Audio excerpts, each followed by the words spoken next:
let's just jump straight into this. I'm going to talk to you about this graph right here. All right, I want to do some jargon along the way. In the graph I'm showing you, each one of the vertices is a synset, which is a set of words that all represent the same concept in English. So for example, change, alteration, and modification are all synonyms for that same concept of changing something.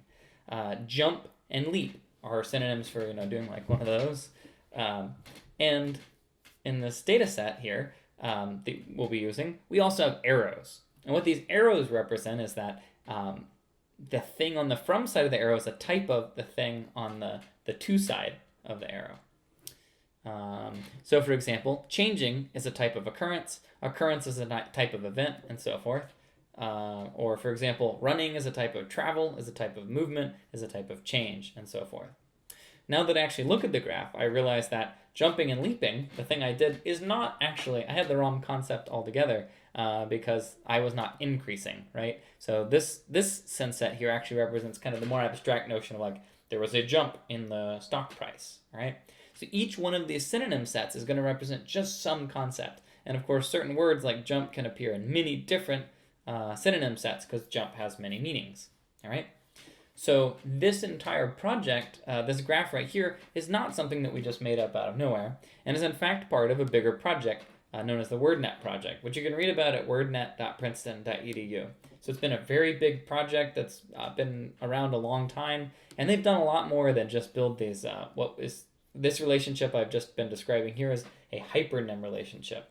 So they have a number of other interesting graphs of things like antonyms and so forth, and it is a big, giant, very cool data set. On our assignment, we're only going to be working with the subset of the WordNet database that deals with the hypernym relationships between nouns, which is what I've just described. So there'll be no adjectives or verbs or anything fun. I mean, nouns are pretty fun, we have to admit. I mean, I guess they're probably honestly the most fun, like adverbs, whatever. Anyway, so the first class you're going to write of the two classes is WordNet. And what it's going to do is, well, it of course needs to be able to read in one of these graphs. And then it also provides a client with the ability to ask questions like, is a certain word actually a noun in English? What's the distance between two nouns? And then also, given two words, what is the shortest, what's the common ancestor along a shortest ancestral path? All right. So let's talk a bit about that. Before I get to explaining what the shortest ancestral path means, let's talk about what the data sets look like. So what you're going to be given is two types of data files. One of them is called synsets.txt, and it's going to list all of the synonym sets that we care about. So in this case, it's a much smaller version than the whole database.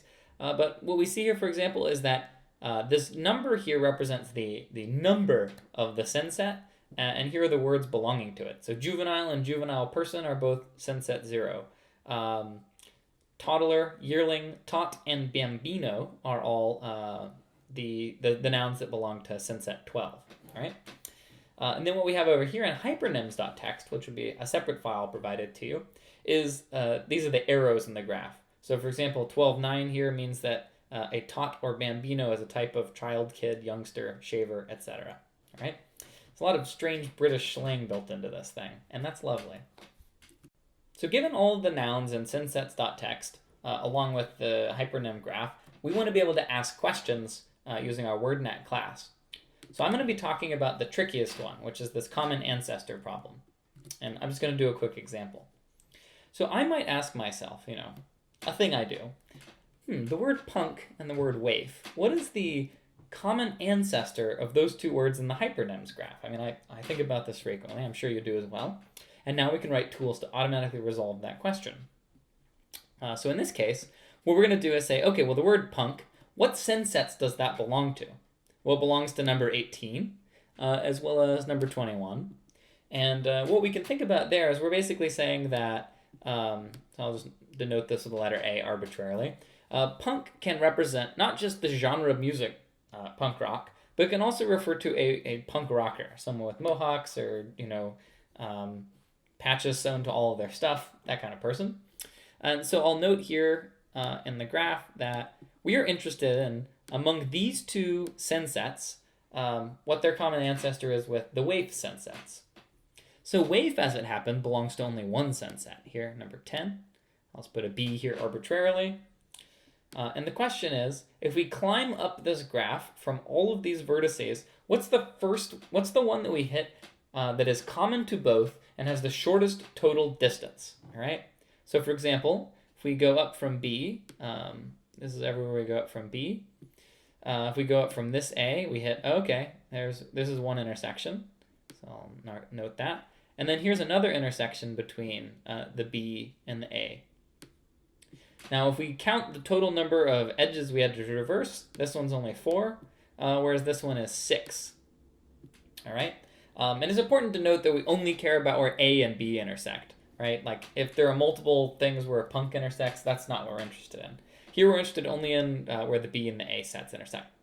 So we look here and we say, okay, what this sin set means, what's special about it is, in English, it's going to be the word that is... It's the least abstract word that represents both of these two nouns. So if we look back at what 0 is, that's juvenile or juvenile person. And that makes some sense. I mean, I guess we're ruling out any older punk rock people. Sorry, guys. But between punks and waifs, what do they have in common? Well, they're juvenile people, right? In the sense of being youthful. And so what our code should return is juvenile person, given these two nouns. How do we actually do this? Like, what's our code going to look like? Well, when someone makes a call to SAP of punk and waif, that is, I want to know the common ancestor of punk and waif, you're actually just going to pass the buck to another class you're going to write, which is called SAP, which is described here lower on the page.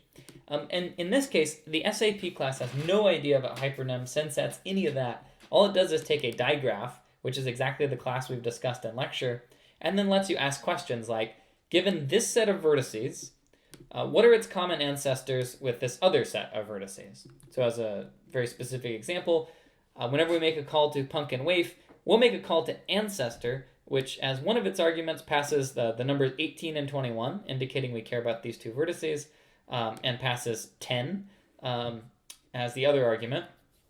And then your code is going to go through and perform the SAP task. That's as much as I'm going to say about the SAP class, so let's move back up to wordnet. What we've just done is discussed how we can solve the problem of making SAP queries, that is, common ancestor queries, using the well-named SAP class. Thanks, Kevin Wayne. So the next method we want to talk about is distance. So as it happens, distance is going to be also solved using SAP.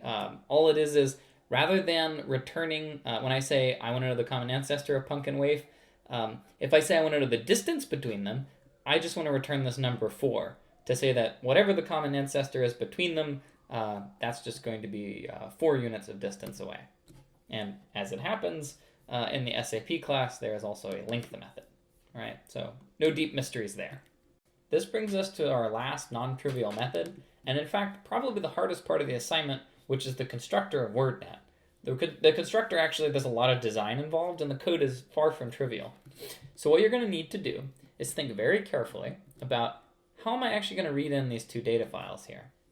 So of course, this one, I'm going to, spoiler alert, you're going to turn this into a digraph, all right? So that's not going to be a big deal. You definitely want to turn this thing into an instance variable of type digraph. Now with synsets.txt, by contrast, there are some choices you're going to have to make. What do we actually need to be able to do with synsets.txt?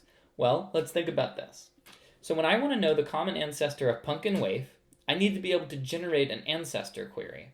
So I need to, for example, be able to take punk and turn it into an iterable of integers containing 18 and 21. All right? So that's one type of query your data structures you select need to be able to support. The other thing you need to be able to do is remember that ancestor returns the number 0. So whenever I ask the SAP class to tell me the common ancestor, it just gives me a 0, but I'm supposed to report back juvenile person, or juvenile person. So I also need to be able to support lookups from juvenile, or from 0 to juvenile person, all right?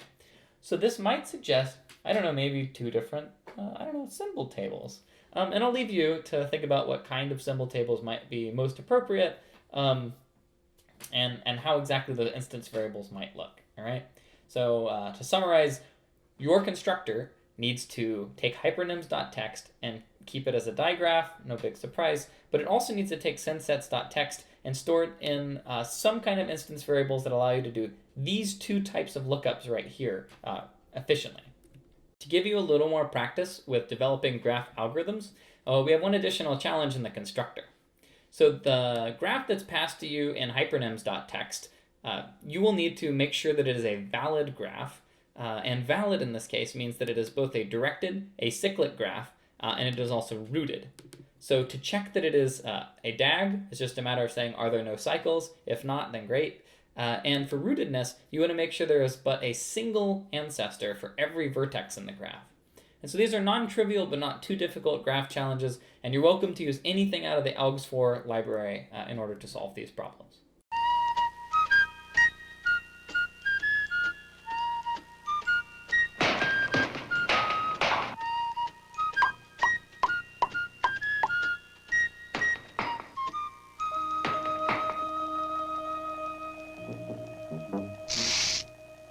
Oops.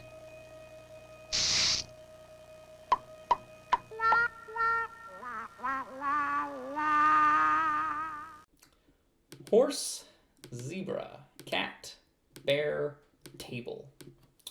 One of these words is not like the other.